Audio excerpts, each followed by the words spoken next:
Why is it that some of the most captivating performers, individuals who can command a stage and embody another person with breathtaking authenticity, often describe themselves as intensely shy or socially anxious in their daily lives? This is the actor's paradox. We see a person who is profoundly at home under the blinding lights, yet for whom a simple, unstructured conversation can feel like navigating a minefield. The very individuals who seem to possess an excess of social courage are often those who find the ordinary social world uniquely taxing. The question isn't about a lack of social skill, but about a fundamental rewiring of social threat perception. Why does performing a scripted role feel safer than simply being oneself? The answer lies in the unique sanctuary the stage provides. A structured container for a nervous system that perceives the unpredictable, open-ended nature of real interaction as a genuine threat. This journey into the intersection of performance and psychology reveals that the stage is not an escape from the self, but a highly structured sanctuary for it. To understand the paradox, we must first dissect the anatomy of stage fright and its deeper relative, social anxiety. This connection is not a simple character flaw or lack of courage.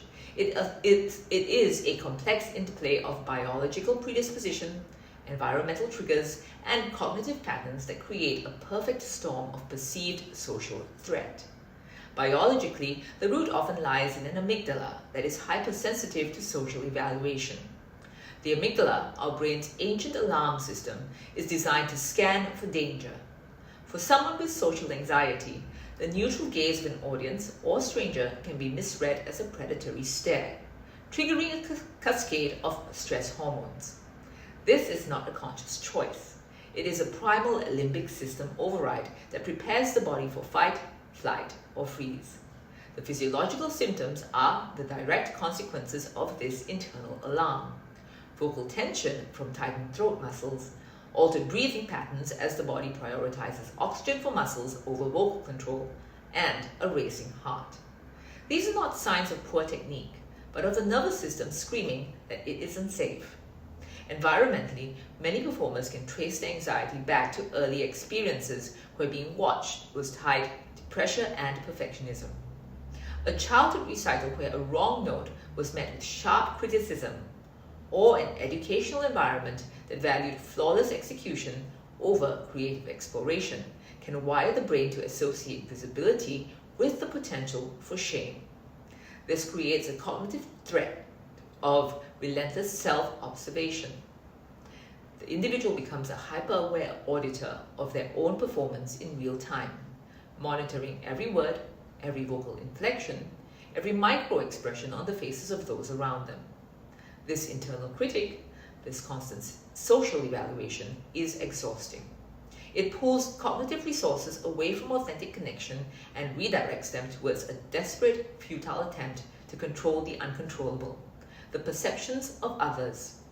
This is precisely where the safety of structure becomes not just helpful, but essential. A script, a character, a prescribed blocking on stage, these are not constraints for the socially anxious performer. They are lifelines. They provide a cognitive shield, absorbing the barrage of social variables that would otherwise overwhelm the hypersensitive amygdala. The terrifying open-ended question of a casual conversation, "What should I say next?"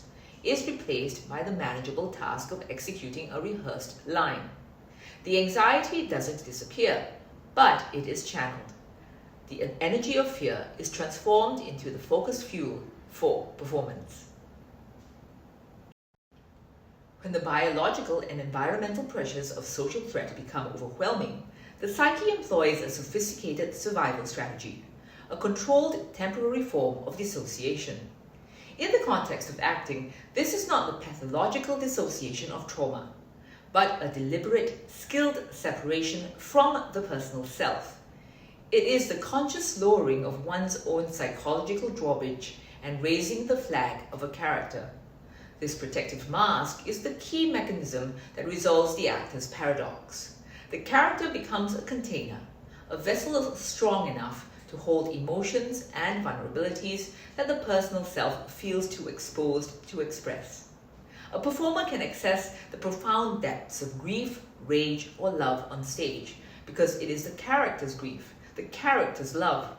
The fictional circumstances provide a legitimate, contained reason for the emotion to flow.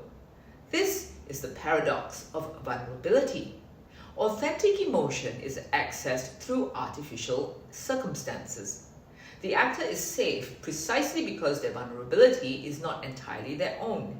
It is channeled through a filter, a role that provides both the motivation and boundaries.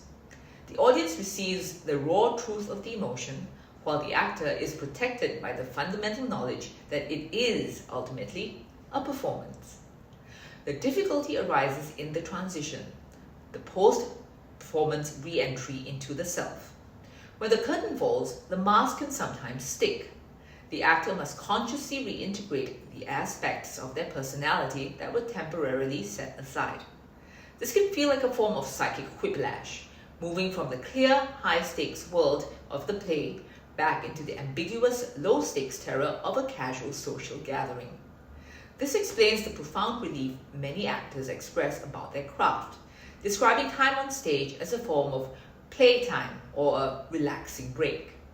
This is not because the work is easy, but because the defined rules of the stage provide a cognitive respite from the formless anxiety of a real conversation. The terror is formless because the real interaction lacks a script.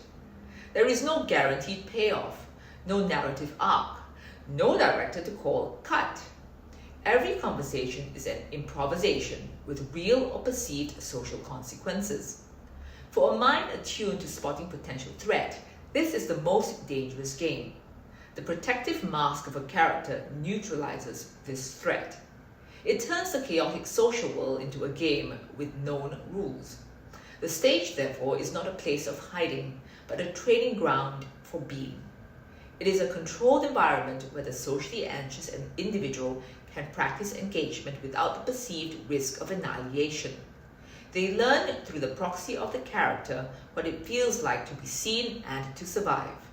The ultimate goal is not to live permanently behind the mask, but to slowly, safely integrate the confidence earned on stage into the unscripted moments of life. Understanding the psychological mechanisms of the protective mask is one thing, but navigating the physiological reality is another.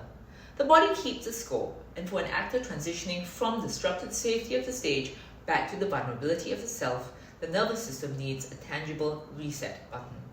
The high-intensity focus of performance, even within the safe context of a character, requires a significant level of sympathetic arousal, the very energy that fuels emotional availability and sharp concentration. The challenge is in the calm down, the deliberate shift from that heightened state back to the calmer baseline required for genuine, non-performative interaction. This is where somatic tools, which work directly with the body's physiology, become essential. They offer a bridge between the two realities. One particularly effective technique for managing this transition is known as the Ocular-Vagal Reset. This simple exercise directly engages the body's central switchboard for social engagement and calm, the vagus nerve. This nerve is the primary pathway of the parasympathetic nervous system, often called the rest and digest system. It acts as a brake on the body's stress response.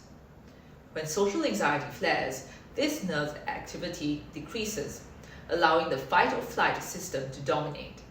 The Ocular-Vagal Reset works by stimulating the specific branches of the vagus nerve that connect to the eyes, face, and heart, manually triggering a shift back into the state of physiological safety. It's a way of telling the amygdala, through the language of the body itself, that the performance is over and the perceived threat has passed. The exercise itself is deceptively simple and can be done anywhere, even discreetly backstage or before stepping into an intimidating social situation. First, interlace your fingers and place your hands behind your head, supporting the base of your skull. Keep your head facing forward. Now, without moving your head, look with only your eyes as far as you can to the right. Hold your gaze there. You're not straining. simply resting your gaze at its maximum comfortable range. The key is to wait. You are waiting for an involuntary physiological signal, a sigh, a swallow, or a yawn. This sign is the body's direct indicator that the nervous system has downshifted and that the vagal brake has been applied. Once you experience it, return your eyes to center. Take a conscious breath and then repeat the process on the left side. This practice provides a structured conscious exit strategy from the heightened state of performance.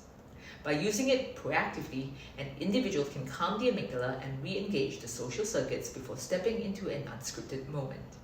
It is not a cure for social anxiety, but a practical somatic tool for managing the transition between two very different energetic realities, allowing the presence cultivated on stage to permeate daily life with greater ease. The ultimate goal for the performer navigating this paradox is not to choose between the character and the self, but to integrate the lessons of the stage into the fabric of their being. The stage, viewed through this lens, becomes a unique and powerful training ground for authentic connection. It is a place where the very tools of the craft, deep listening, emotional availability, and authentic presence can be practiced with the safety net of a script. Social anxiety, then, is not an identity to be resigned to, but a piece of information from a sensitive, perceptive nervous system. The performer's highly developed capacity for conscious self-observation, so often a source of torment in unstructured social settings, becomes their greatest asset on the journey toward healing. It is the mechanism that allows for the mindful application of techniques like the Ocular-Vagal Reset, and for the conscious choice to lower the mask when the scene ends. The journey is one of translation, of bringing the embodied confidence of the stage into the unscripted moments. It is about learning, slowly and safely, that the same grounded presence that can fill a theater can also anchor a simple conversation. The actor's paradox reveals a profound truth. The safety found in performance is not an illusion, but a template. It shows what is possible when the mind and body feel secure enough to be fully present. By understanding the roots of the anxiety, employing the protective mechanism of character with skill, and using somatic tools to regulate the nervous system, the individual can begin to reclaim the stage of everyday life, not as a character, but as a more integrated, resilient, and authentic self, capable of moving between worlds with grace and intention.